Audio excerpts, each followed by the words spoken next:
నేటి పర్యటన నిర్మల్ జిల్లా చరిత్రలో నిలబడబోయే విధంగా ఉంటుందని చెప్పి నేను మనం చేస్తున్నా. ముఖ్యమంత్రి గారు ఈ రోజు మనం ఈ నిర్మల్ అదే విధంగా ఆదిలాబాద్ జిల్లా పర్యటన చరిత్రలో ఇరిగేషన్ విషయంలో నిలబడబోతుందని చెప్పి నేను మనం చేస్తున్నా. చెనాకా కొరాటా ప్రాజెక్ట్ కి సదర్మట్ బ్యారేజ్ కి ముఖ్యమంత్రి గారు నిన్న 100 కోట్ల రూపాయలు విడుదల చేసి ఈరోజు Chanaka Korata pump house on చేసి సదర్మట్ బ్యారేజ్ గేట్లు తెరిచి యాసంగి పంటలకు నీళ్లు ఇవ్వడం జరిగింది. సభాముఖంగా మాటిస్తున్నాం. చెనాకా కొరాటా ప్రాజెక్ట్ కి ఈ వారం 10 రోజుల్లో మరో 100 కోట్లు విడుదల చేసి పూర్తి స్థాయిలో ఆ ప్రాజెక్ట్ ని పూర్తి చేస్తామని చెప్పి మనం చేస్తున్నాం. అదేవిధంగా సదర్మట్ బ్యారేజ్ విషయంలో కూడా మరి ఆ ప్రాజెక్టు ఈ ప్రాంతానికి కోరుట్ల నియోజకవర్గానికి పూర్తిగా ఉపయోగపడే విధంగా మా ప్రభుత్వం చర్యలు తీసుకుంటుందని చెప్పి మాట ఇస్తున్నా. అదేవిధంగా మరి స్థానికుల కోరిక మేరకు మీ ప్రజాపతిల కోరిక మేరకు సదర్మట్ బ్యారేజ్ కి మీ అందరూ అభిమానించే పి నర్సారెడ్డి గారి పేరు పెట్టబోతుందని చెప్పి కూడా నేను మనం చేస్తున్నా. అదేవిధంగా చెనాకా కొరాటా ప్రాజెక్ట్ కి మరి కొంత ప్రొసీజర్ ఫాలో చేసి పెద్దలు కీర్తిశేషులు రామచంద్రారెడ్డి గారి పేరు పెట్టబోతుందని చెప్పి కూడా నేను మనం చేస్తున్నా.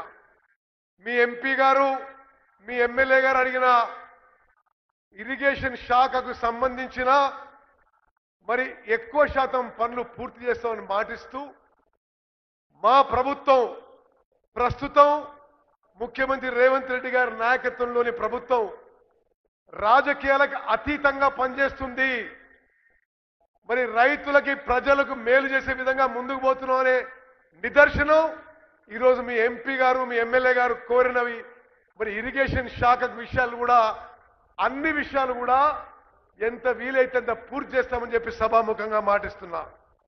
మరి మీరు అడిగినట్టుగా స్వర్ణ లిఫ్ట్ ఇరిగేషన్ స్కీమ్ కి మరమ్మతులు పూర్తి స్థాయిలో మరి అది వెంటనే చేపట్టి పూర్తి చేస్తామని చెప్పి మాటిస్తున్నా. సరస్వతి కెనాల్ మోడర్నైజేషన్ పనులు కూడా చేపడతామని చెప్పి కూడా మనం చేస్తున్నా. మీ ఎంపీ గారు కోరినట్టుగా పిపి రావు ప్రాజెక్టు అదేవిధంగా కుప్తి ప్రాజెక్టు మత్తడివాగు ప్రాజెక్టు ఆల్రెడీ ఇప్పటి వరకే మా ప్రభుత్వంలో ప్రయారిటీ ప్రాజెక్ట్స్ గా చేపట్టాము. ఈ ప్రాజెక్టులని మరి ప్రయారిటీలో తీసుకొని తప్పనిసరిగా మరి చేపడతాము పూర్తి చేస్తామని చెప్పి సభాముఖంగా మాటిస్తున్నా. అదేవిధంగా మరి స్థానిక శాసనసభ్యులు అదేవిధంగా ఖానాపూర్ ఎమ్మెల్యే వెడమ బొజ్జ కోరినట్టుగా ప్యాకేజ్ 27 కి మరి పూర్తి స్థాయిలో ల్యాండ్ అక్విజిషన్ టేకప్ చేసి మీరు అడిగినట్టుగా ల్యాండ్ అక్విజిషన్ కి 97 కోట్లు ఖర్చు పెట్టి ఆ 1,00,000 ఎకరాల ఆయకట్టు తొందరలో సాగులోకి తీసుకునే విధంగా ముందుకు పోతామని చెప్పి కూడా నేను మనం చేస్తున్నాను. సరస్వతి కెనాల్ రిపేర్స్ కూడా చేపడతామని చెప్పి మనం చేస్తున్నాను. మిత్రులారా, గోదావరి నదీ జలాల విషయంలో గత బీఆర్ఎస్ ప్రభుత్వం 10 ఏళ్ల నిర్లక్ష్యం వల్లనే తెలంగాణకి న్యాయం జరగలేదు. తుమ్మడి ఎట్టి బ్యారేజు తట్టడి మట్టి కూడా తుమ్మడి ఎట్టి బ్యారేజ్ దగ్గర ఎత్తకుండా ఉమ్మడి ఆదిలాబాద్ జిల్లాకి గత బీఆర్ఎస్ ప్రభుత్వం చేసిన అన్యాయం ఉమ్మడి ఆదిలాబాద్ జిల్లాలో ప్రతి రైతు ప్రతి పౌరుడు గమనించాలి. తుమ్మడి ఎట్టి దగ్గర ఆనాటి ముఖ్యమంత్రి రాజశేఖర రెడ్డి గారు శంకుస్థాపన చేస్తే ఆ ప్రాజెక్టు మేడిగడ్డకు తీసుకుపోయి 1,00,000 కోట్లు ఖర్చు పెట్టి తుమ్మడి ఎట్టి దగ్గర ప్రాజెక్టు పూర్తిగా నిర్లక్ష్యం చేసిండ్రు. వాళ్ళు కట్టిన ప్రాజెక్ట్ ఏమైంది? మేడిగడ్డ అన్నారం సుందిల్లా బ్యారేజీలు కూలిపోయి ఆ వాళ్ళు కట్టిన కాళేశ్వరం ప్రాజెక్ట్ నుంచి ఒక్క చుక్క నీళ్లు కూడా ఉపయోగించకుండా మన కాంగ్రెస్ ప్రభుత్వంలో భారతదేశంలోనే రికార్డు స్థాయిలో వరి పంట పండించడం కానీ ప్రొక్యూర్మెంట్ చేయడం కానీ మరి ఇది మొత్తం భారతదేశం గమనిస్తుందని చెప్పి మనం చేస్తున్నాం.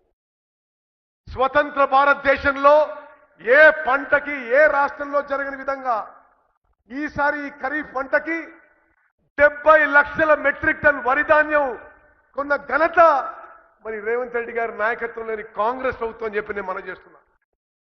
భారతదేశంలో 29 రాష్ట్రాల్లో ఇంత వరి పంట ఏ రాష్ట్రంలో ఏ సంవత్సరంలో ఏ పంటలో కూడా పండని వరి పంట ఇప్పుడున్న కాంగ్రెస్ ప్రభుత్వంలో పండిన విషయం కూడా నేను గుర్తు చేస్తున్నా.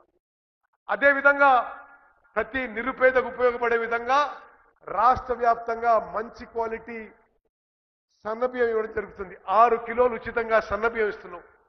అడిగిన వాళ్ళందరికీ కూడా మరి కొత్తగా తెల్ల రేషన్ కార్డు కూడా ఇవ్వడం జరుగుతుంది.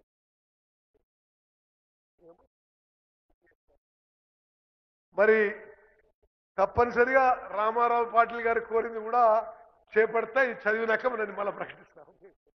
చదవలే. ఓకే ఓకే సరే, వారి ప్యాకేజ్ నెంబర్ 28 గురించి అడుగుతున్నారు. అది కూడా తప్పనిసరిగా పరిశీలిస్తాం. ప్రధానంగా మీ అందరి ద్వారా, వేదిక మీద ఉన్న ప్రజాప్రతినిధుల ద్వారా, మీడియా ద్వారా తెలంగాణ ప్రజలందరికీ రైతులందరికీ కూడా స్పష్టమైన హామీ ఇస్తున్నాము. గోదావరి నదీ జలాల విషయంలో గత బీఆర్ఎస్ ప్రభుత్వం నిర్లక్ష్య వైఖరి వలనే ఈరోజు ఆంధ్రప్రదేశ్ ప్రభుత్వం పోలవరం నల్లమల్ల సాగర్ ప్రాజెక్ట్ గురించి మాట్లాడుతున్నారు. రేవంత్ రెడ్డి గారు, నేను అనేక మార్లు కేంద్ర ప్రభుత్వంలో మరి కేంద్ర జలవనరుల మంత్రితోని, ఎన్వైరన్మెంట్ మినిస్టర్తోని, సిడబ్ల్యూసితోని, జిఆర్ఎంబితోని, పోలవరం ప్రాజెక్ట్ అథారిటీతోని మా అబ్జెక్షన్స్, మా వ్యతిరేకత, ఈ పోలవరం నల్లమల్ల సాగర్ ప్రాజెక్టుకి మేము వ్యతిరేకం అని స్పష్టంగా తెలియజేయడం జరిగింది. అదేవిధంగా మేము సుప్రీంకోర్టులో కూడా పోలవరం నల్లమల్ల సాగర్ ప్రాజెక్టుని వ్యతిరేకిస్తున్నాము. చాలా స్పష్టంగా మనం చేస్తున్నా, గోదావరి నదీ జలాలో తెలంగాణ హక్కు, తెలంగాణ నీటి హక్కులు ఒక్క చుక్క కూడా వదులుకోవడానికి సిద్ధంగా లేము. ఏ పోరాటానికైనా మా కాంగ్రెస్ ప్రభుత్వం మరి ముందుకు పోతుందని చెప్పి నేను మనం చేస్తున్నా. మిత్రులారా, తుమ్మడిహట్టి బ్యారేజ్, తుమ్మడిహట్టి ప్రాజెక్టు నిర్లక్ష్యం చేసి ఉమ్మడి ఆదిలాబాద్ జిల్లాకి మరి మోసం చేసింది గత బీఆర్ఎస్ ప్రభుత్వం. మరి ముఖ్యమంత్రి గారి నాయకత్వంలో ఈ మధ్యనే తుమ్మడిహట్టి నుంచి నేరుగా బై గ్రావిటీ సుందిల్ల బ్యారేజ్ కి నీళ్లు తీసుకుపోయి సుందిల్ల నుంచి ఎల్లంపల్లి వేసి ఆ ప్రాజెక్టు పునరుద్ధరణ చేసి ఉమ్మడి ఆదిలాబాద్ జిల్లాలో 2 లక్షల ఎకరాల ఆయకట్టుకి మేము ప్రాజెక్టు డిపిఆర్ తయారు చేస్తున్న విషయం కూడా మీ అందరికి మనం చేస్తున్నాం. గోదావరి నదీ జలాల విషయంలో తెలంగాణ రాష్ట్రానికి, తెలంగాణ రైతాంగానికి, ఉమ్మడి ఆదిలాబాద్ జిల్లా మరి రైతాంగానికి మొత్తం కూడా మరి మేలు చేయబోతున్నాం. మీరు కని విని ఎరగని రీతిలో గోదావరి నదీ జలాలతో ఉమ్మడి ఆదిలాబాద్ జిల్లాలో రైతు కూలీల జీవితాల్లో వెలుగు నింపబోతున్నామని చెప్పి సభాముఖం మనం చేస్తూ ముగిస్తున్నాను. జై హింద్.